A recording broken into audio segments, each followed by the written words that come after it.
Texas fans, I have to admit to something.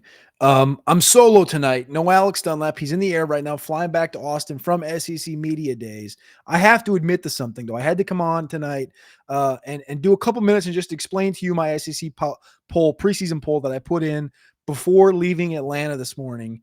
And it's not great. I didn't put the Texas Longhorns in the SEC championship, but it's not my fault. It's not my fault. I promise you. It's the schedule maker's fault because the two teams that I put in the SEC championship, their schedules are just far too easy for the rosters that they've built. I'm Cody Carpentier. No Alex Dunlap tonight. Like I said, click that like button. Click subscribe here on the Orange Bloods channel as we build up towards 40,000 subs here on YouTube. You guys are awesome. Also going to thank our sponsors. Hayes City Store, Taste on Main have been phenomenal. I met Travis this year at the SEC Media Days. I met Travis and Tamara from Hayes City Store and Taste on Main. I met them both last year at SEC Media Days and got to meet Travis again this year and chop it up with him in Atlanta. Also, thanks to Texas Card House. You can go on over there and check out everything they have online, from the hijack poker, which I wish I could play. I'm not currently in the state of Texas, but I wish I could play it. And you can go over there and just play poker anywhere at Texas Card House in Austin, Dallas, Las Colinas, Rio Grande Valley, Houston, or in Spring. And again, Hayes City Store and Taste on Main. We can't thank our sponsors enough. All right, my SEC Power Poll. We have Paul Finebaum joining the show in a couple of minutes, so stay tuned for that. I asked him a couple of questions that I just felt like needed to be asked in the Texas ecosystem here of Paul Finebaum, the new fan of the Texas Longhorns. But we'll talk about the SEC Power Poll more extensively once Alex gets on the show. I want to talk about his top 10 as well, but I want to give you just my top 7. My top 7 Power Poll was number 7, Ole Miss. Got them at 9-3. I went through. This isn't just a ranking. This isn't just. I went through every single schedule. I predicted every single win, every single loss across every single team in the SEC. You can do this on this wonderful website, playoffpredictors.com. SEC has their own thing. It's very, very cool. Number 7, I had Ole Miss at 9-3. I love Ole Miss. I love Lane Kiffin. I love Austin Simmons. I just, after seeing him at SEC Media Days, I just think there's just not enough veteran leadership on that roster. So I have them losing to Georgia in Athens, have them losing to South Carolina at home, and Florida at home being 9-3. South Carolina, speaking of them, have them number 6 at 9-3, losing at Missouri in Columbia. That's a night game. That could be brutal. At LSU off the bye, another Death Valley on the road, and then also at Texas A&M off of a bye. Again, both of those LSU and A&M ones are off the bye. Should be positive for South Carolina, but I think they're both very tough environments. All three of those, Missouri, LSU, and A&M, are all tough environments. I got South Carolina at 9-3, finishing 6th overall. Number 5, I had the Florida Gators losing to Miami and LSU in week 3 and 4, losing to the Texas A&M Aggies in whatever that is, week 7. That's their record, 9-3. I got Texas beating them in week 6 for those tracking. Number 4, I do have. This is like, I don't know. I got LSU here. I got LSU finishing 9-3. LSU is going to be number 4. Garrett Nussmeier is the leader. I think LSU and A&M are two teams that don't play each other. They do play each other in week 9. If A&M wins this game, A&M could be 9-3. If LSU wins this game, they could be 9. That's kind of where I see this thing coming down to. LSU in particular, I have losing to Ole Miss, Clemson on the road, and Bama on the road at 9-3. They beat Vandy on the road, and it's the A&M LSU game in week 9 that kind of turns it for me. It's like if A&M wins that, A&M's going to be 9-3, or they're going to be 8-4.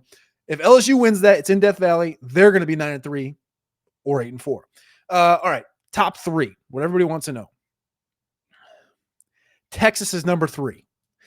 Texas beats Ohio State, beats San Jose, UTEP, Sam Houston, coming out of the bye into the swamp. Florida gets them. I'm scared of Florida from the perspective of I think that team's big in the trenches. They got a quarterback and they got a ton of weapons on the outside, and they got a good running back in Jaden Ball. I think that's a really good football team. Texas beats Oklahoma, Kentucky, Mississippi State. Vandy loses in Athens. Those are 2 very, very, very, very, very tough road games. So I got them losing in the swamp and in Athens. Number 2, I got the Alabama Crimson Tide. I got them losing in Athens in week 5, and then in Columbia, South Carolina in week 9. I got Alabama finishing 10-2, and then Georgia 11-1. The problem with so I got Georgia only losing to Florida at that neutral site game, Georgia, Florida, week 10. Georgia's schedule's pretty damn easy, like from a perspective of where they play. So, okay, so after you get past Marshall and Austin Peay, you got to go to Knoxville. Tennessee might not be warmed up by week 3. You come out of the bye, you having Alabama at home, you got Kentucky at home, you got to go to Auburn. That could get dicey depending on how Jackson Arnold's playing, but I give it to Georgia, obviously. Then you got Ole Miss at home going into the bye. Coming out of the bye, you got the neutral site with Florida. Then you got go to Mississippi State. You got Texas at home.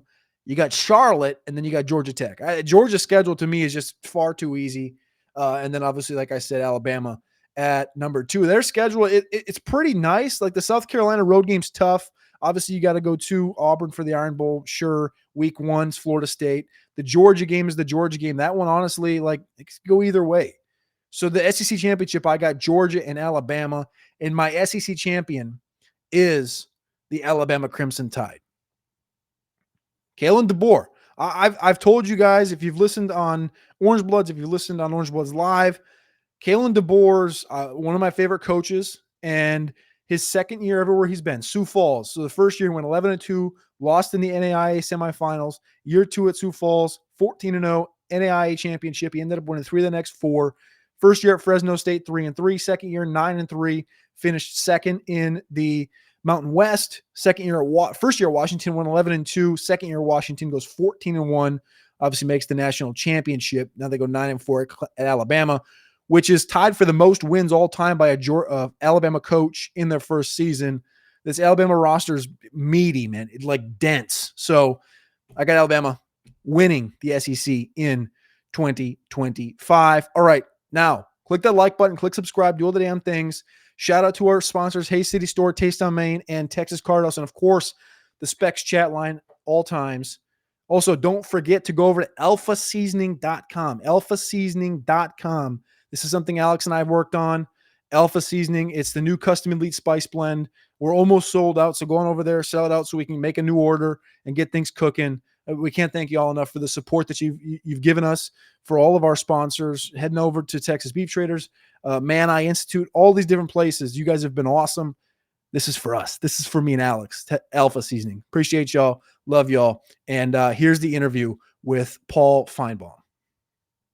I was watching your show the other day. Jordan Rodgers, former SEC quarterback from Vanderbilt, was talking about John Mateer.